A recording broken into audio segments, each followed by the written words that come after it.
The trial of Bryan Kohberger, it is set for 2025 as we begin to take a look at some of the major cases that we are going to continue to cover for you right here.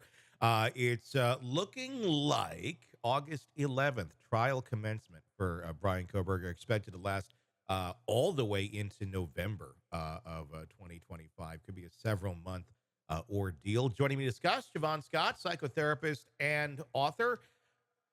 Here's the thing with Kohberger. Is it gonna last that long? I'm wondering because they're not bringing out a lot right now or ever that really seems to paint much of a picture of where he was or that they're going to have anything to back it up with. I mean, maybe this could be like a 2 month long prosecution presentation. I'm just wondering, Mhm, what are they going to come out with mhm. on the part of the defense? Yeah, I was surprised to see that length of time. I mean, that's a Mhm. lot of time, and I had the same gut reaction. What is gonna go on, you Yeah. know? And I think the prosecution is gonna take a lot of time because there is so much evidence, and a lot of it is DNA related, and that can get very complex, and then you're gonna have opposing experts on the other side. But yeah, how do you stretch it out that long with the story that he just likes to drive around in obscure places in the middle of the night with his cell phone turned off? I mean, what else is there? Do you think the defense of Kohberger, because I mean, as far as we know, there's not a lot of exonerating anything here that can put him somewhere else or can show him not doing creepy things. There's just a lot of creepy things that it shows he has done over the years. Do you think the defense is going to take more of a psychological angle on this? Of look, yeah, he's kind of a creepy guy. Use what is a weakness as a defense and as a plus of like, yeah, he's kind of creepy, he's kind of weird, he thinks differently, but it doesn't make him a murderer. That's an interesting supposition, and I can't say that it would be a bad idea to go for that. But who knows? I don't think that it's possible to paint him as a normal Boy Scout. You Mhm. know, there's just, as you say, creepiness upon creepiness and weird history, and then you've just got so much evidence that puts him at the scene. Yeah. It's going to be interesting. That's it's an interesting thing with him because he seems to have recognized if those internet writings that we learned about so early on last year are true, where he talks about visual snow, I believe, Yeah. and having difficulty feeling emotion or connection to people. I believe it was around the age of like 13, 14 ish. It's in that area. Mhm. Mhm. But he was aware of it. I mean, I don't think a lot of people necessarily are aware of those things when they Mhm. happen. It's just kind of Mhm. life continues, and this must be how it is. The fact that he had that awareness of it is striking to me, because it does seem like he didn't like it. He wanted to get some help, but it seemed that he went down the path that he did if he did these crimes, and he continued to never really improve, if you will. Mhm. Mhm. But he was aware. What does that Mhm. tell you about his character? He's intelligent, there's no doubt that the guy's bright. He read a lot online, he was studying material, but it also seemed to me in looking at those writings that he had pretty severe OCD, obsessive tendencies, and I don't think he had any insight into that. Yeah. And so, as we know with a lot of serial killers, they have those obsessive tendencies and they start obsessing about murder and sexual murder. And so that's not something that he revealed in his writings, as far as we know at this point. But I think that that was probably the driving force with him and his criminal behavior. And that's not something that most people choose to go tell a therapist about and get help. Well, it's something most people wouldn't tell anybody about, I would Yeah, think, where it's like you're yeah. having these thoughts, but having the thoughts and then acting out on them. Obviously, that's very unhealthy thoughts to begin with. If this is like Yeah, what's running through your mind on a regular basis of, murdering women and, yeah. horrible things like that to extract your vengeance on them or for whatever, misdeeds that he perceives were done to him. Um, Mhm. that being said, there's a lot of people out there that I can imagine feel those thoughts, but they don't necessarily act on them. What tips someone to enable them from going, I'm getting these vengeful thoughts out in my mind, and hopefully that satisfies whatever, to I'm getting these vengeful thoughts out in my mind, but they're actually becoming a blueprint for something I'm planning on doing. Boy, we'd love to know the Yeah. exact formula, but somehow, and it was probably even earlier in life for him, because we know that often, even before puberty, serial killers are thinking about killing people. And that's why we say they often start with harming animals, Mhm. killing little animals. And so the fantasy becomes paired with sexual arousal really early in life. Mhm. And so that's something, if indeed he is guilty, that's something that was already going for him way back. And while other people may have general thoughts like, gee, I wish my ex would be hit by a train, just something fairly Never implausible. thought of that. Or a bus, Yeah, I or do hear falling people off a say that cruise in ship. Or therapy. It's like, I wish my ex would get run over by a bus or a exactly. train, Yeah. Yeah. but they're not these intricate, detailed, Yeah. erotic Yeah. kinds of fantasies. I do think that's pretty unusual, and why we don't have more serial killers. Fortunately, it is unusual. There was no sexual assault in this case at all.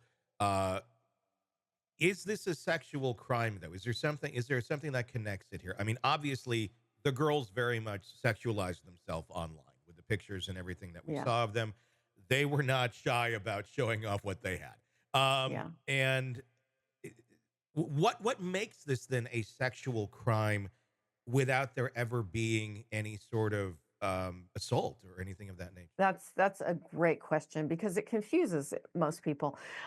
For this kind of crime, it fits the exact model of a sexual domination serial killer. Mhm. And the thing to know about these guys is that the pre-planning phase is pleasurable and erotic. The action at the time of the murders is erotic, but the motive, after the crime, that's also they get a lot of sexual pleasure from remembering it and going over it. So it's not just about the murder. Uh-huh. And they actually can masturbate before, masturbate after, and they may not at the time of the murder do anything sexual to the bodies, but in other words, the knife is a substitution for what they'd like to be doing. And they realize that if they have much contact with the bodies, they're going to be leaving DNA evidence, no Yeah. matter how careful they are. So I think as DNA analysis has improved over the years, you may see less physical contact with the body, but that doesn't mean that it's not erotically driven. So trying to understand the mind of someone like this, it's not even necessary like how healthy people would view sexual attraction, Yeah. emotionally connected to someone you care about, physically their appearance. um these aren't the motivating factors for someone like him when it comes to sex. It's more so, I mean, like literally, like you said, like the knife, just something that was Exactly. involved in being intimately close with someone in a non-sexual way, in such a you're literally stealing someone's life. That Yes. is the sexual pleasure that is Yeah. equated back into their mind. Not it wouldn't be assaulting someone. It's literally the murder of the act. I mean, Yes. wow. It's Yeah. this sense of godlike power, and Okay. that sense of godlike power, I can take life, Mhm. is tied up with their sense of eroticism, and that's what motivates them. So they're aroused in the months that they're plotting and planning because they think about this obsessively for months or even years before they do it. Yeah. They're masturbating at home as they think about it, and then they're doing the same thing after the fact. Are they completely not thinking about part two of getting caught? Like the odds of you getting away with this are not super great. I mean, you Mhm. could, so a lot of people do, but a lot of people don't too. Is that not running through their mind? And also, with this case, there's no history with the two, or with any of the girls, as far as we know, and him, or Ethan. There's nothing there. So what is going on in someone's mind like this to go, this is justified? I mean, you understand it more when it's like a crime of passion and somebody wronged you or Yeah. something like that. What is ticking in someone to make him go, yeah, let me go kill all these people right now?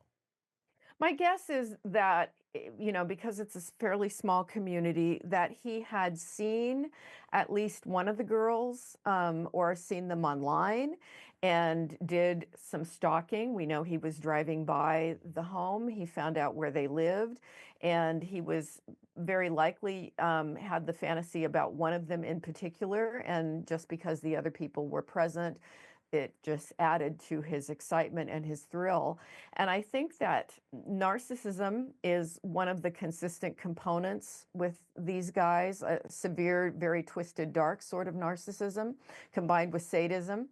And I think they really believe that they're going to be the ones to get away with it. And even though they obviously should have some knowledge that, these guys are usually caught at some point, Yeah. they may think it's worth the risk because of this obsessive kind of fascination that they have. Wow. It's very fascinating to try and get into the mind of something like this. It's always difficult because it's like, how do we go from here to there? Is always very troubling for something like this.